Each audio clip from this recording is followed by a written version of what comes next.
and how broadband internet destroyed AOL's dial-up empire. In the summer of 1999, America Online commanded an empire that would make Roman emperors weep with envy. With over 20 million subscribers paying monthly fees for internet access, AOL wasn't just the king of the internet. It was the internet for most Americans. The company's distinctive startup sound, that screeching symphony of modems connecting, was the soundtrack to America's digital awakening. AOL controlled everything: how people accessed the web, what they saw when they got online, and most importantly, how much they paid for the privilege. The company's walled garden approach meant subscribers lived in AOL's carefully curated digital universe, complete with AOL Mail, AOL Instant Messenger, and AOL's own content channels. This wasn't just market dominance. This was digital feudalism, with AOL as the lord and millions of Americans as willing serfs. But empires built on controlling access have a fatal weakness. They crumble the moment people find another way in. And in the early 2000s, that other way came roaring through telephone lines, cable networks, and fiber optic cables at speeds that would make AOL's dial-up service look like digital smoke signals. The foundation of AOL's empire rested on a simple premise. Most Americans had no idea how to get online without them. In 1995, when the company rebranded from America Online to the punchier AOL, the internet was a bewildering maze of technical jargon, complicated setup procedures, and intimidating command line interfaces. AOL solved this problem with brilliant simplicity. They made getting online as easy as installing software from a CD-ROM. Those ubiquitous AOL disks, which the company distributed like propaganda leaflets, contained everything a user needed: the software, the dial-up numbers, and most crucially, a user-friendly interface that made the internet feel approachable. By 1997, AOL was shipping out over 250 million CDs annually, turning the mailboxes of America into AOL recruitment centers. The company's genius wasn't just in distribution. It was in understanding that most people didn't want to be internet experts. They just wanted to send email, browse websites, and chat with friends. AOL gave them exactly that, wrapped in a package so simple that even technologically timid Americans could master it within minutes. The result was explosive growth that saw AOL's subscriber base surge from 1 million in 1993 to over 8 million by 1996, with revenues climbing past $1 billion annually. But AOL's true masterstroke wasn't just making internet access simple, it was making it addictive. The company pioneered the concept of unlimited internet access with their $19.95 monthly flat-rate pricing, introduced in 1996. This was revolutionary in an era when most internet service providers charged by the hour, making extended online sessions financially ruinous for average families. AOL's unlimited access turned the internet from an expensive luxury into an affordable utility, and Americans responded by staying online for unprecedented lengths of time. By 1998, the average AOL subscriber spent over 40 minutes online per session, and many users were logging multiple sessions daily. This increased usage created a network effect that made AOL even more valuable. The more people used AOL's chat rooms and instant messaging, the more essential these services became for staying connected with friends and family. The company's buddy list feature, which showed when friends were online, created a social pressure to stay connected that was unprecedented in human history. AOL Instant Messenger alone had over 70 million registered users by 2000, making it not just a communication tool, but a social necessity for an entire generation of Americans. The technical infrastructure underlying AOL's empire, however, was built on increasingly shaky ground. Dial-up internet access, the foundation of AOL's business model, was fundamentally limited by the physics of copper telephone lines.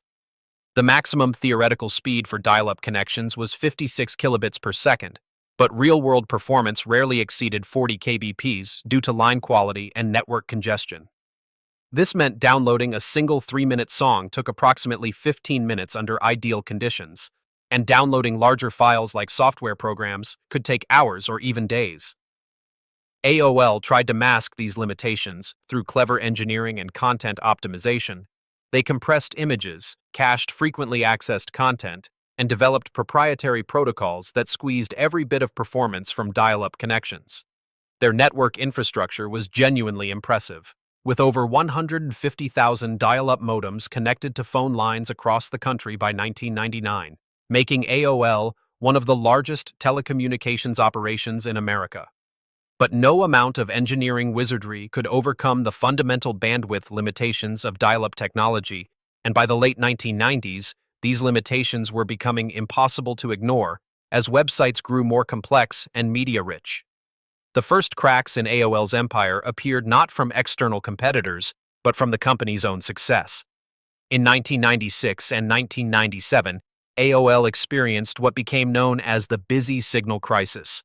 Millions of subscribers couldn't connect to the service because AOL's infrastructure couldn't handle the demand created by their unlimited pricing model. Subscribers who had paid for unlimited access found themselves unable to get online during peak hours, leading to class action lawsuits and regulatory investigations. The company was forced to invest hundreds of millions of dollars in additional modems and phone lines, turning what should have been a profitable period into an expensive infrastructure race. Even more damaging was the growing sophistication of AOL's own users. As subscribers became more comfortable with the internet, they began to chafe against AOL's walled garden approach. Many users discovered they could access the same websites through cheaper internet service providers without AOL's interface and content restrictions. The company tried to address this by opening up access to the broader internet, but this move undermined their entire value proposition. If users could access any website they wanted, why did they need AOL's curated content and proprietary services? By 1998, AOL's subscriber growth was already showing signs of deceleration, even as the overall internet market continued to explode. The death knell for AOL's dial-up empire came from an unexpected direction, not from another online service company, but from telecommunications and cable providers who began rolling out broadband internet access to residential customers. Digital Subscriber Line Technology, or DSL, allowed phone companies to deliver high-speed internet over existing copper telephone lines without interfering with voice calls. Cable companies went even further, leveraging their coaxial cable networks to deliver internet speeds that were initially 10 to 20 times faster than dial-up, with the potential for even greater speeds as the technology matured. The first residential DSL services launched in 1998, offering speeds of 768 kbps, more than 15 times faster than typical dial-up connections.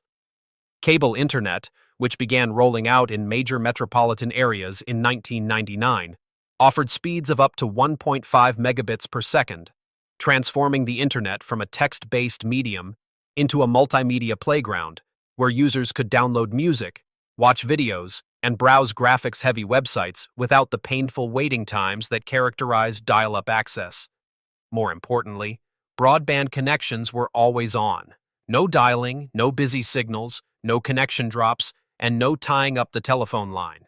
The superiority of broadband wasn't just about speed, it fundamentally changed what the internet could be and do. With dial-up, downloading a single song from Napster took 15 to 20 minutes. With cable internet, the same song downloaded in under a minute. Streaming video, which was virtually impossible on dial-up connections, became not just feasible, but enjoyable on broadband. Online gaming evolved from simple text-based adventures to complex multiplayer experiences that required constant, high-speed connections. Software updates that took hours to download on dial-up could be completed in minutes on broadband, making it practical to keep programs current and secure. By 2001, there were over 5 million broadband subscribers in the United States, and the growth rate was accelerating rapidly.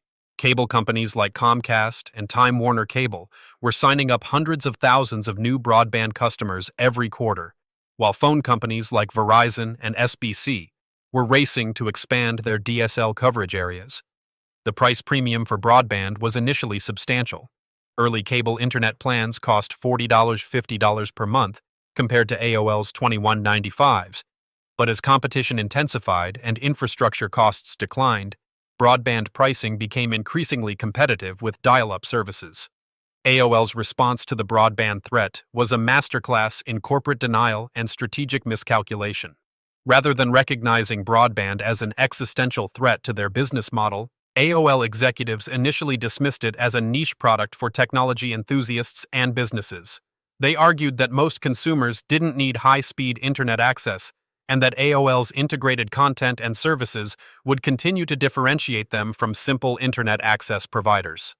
This catastrophic misreading of consumer preferences was compounded by AOL's failure to develop their own broadband infrastructure or forge meaningful partnerships with companies that were building it. While competitors were investing billions in fiber optic networks and cable modem technology, AOL continued to pour money into dial-up infrastructure that was becoming obsolete with each passing month.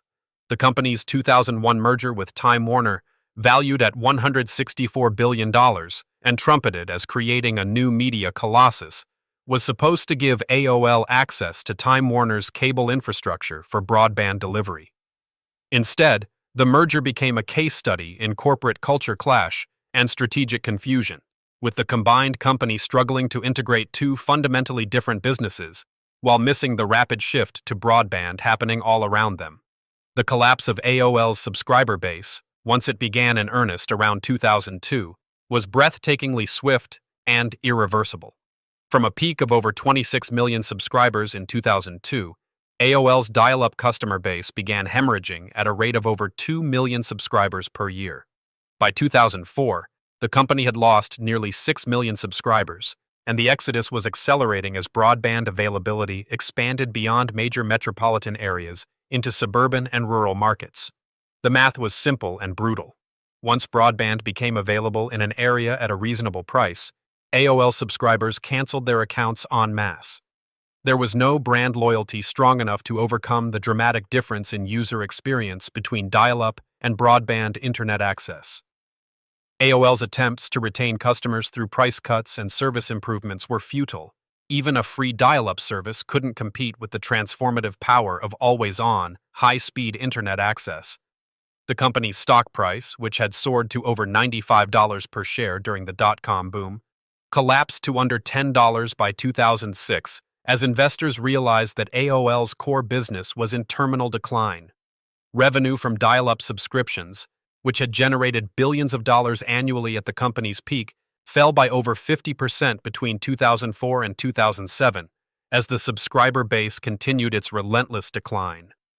The final chapter of AOL's dial-up empire reads like a corporate obituary written in quarterly earnings reports.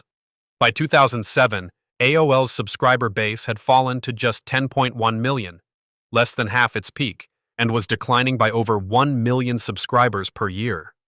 The company desperately tried to reinvent itself as a content and advertising business, launching AOL Video, acquiring various web properties, and attempting to compete with Google and Yahoo in the online advertising market. These efforts were largely unsuccessful. AOL lacked the technical expertise and market position to compete effectively in the new broadband internet ecosystem. In 2009, Time Warner finally admitted defeat and spun off AOL as a separate company, writing down billions of dollars in value from what had once been hailed as the deal of the century. The spun-off AOL had just 5.2 million dial-up subscribers by 2009, generating a fraction of the revenue that had once made it America's most valuable internet company. Today, AOL exists primarily as a historical footnote, a cautionary tale about what happens when a company builds an empire around controlling access to something that eventually becomes freely available. The dial-up internet access that once made AOL indispensable is now as obsolete as telegraph services or manual telephone operators, rendered utterly irrelevant by the broadband revolution that transformed the internet from a luxury service into an essential utility that connects over 300 million Americans at speeds that would have seemed magical to those early AOL subscribers listening to the screech of their modems connecting to a digital world.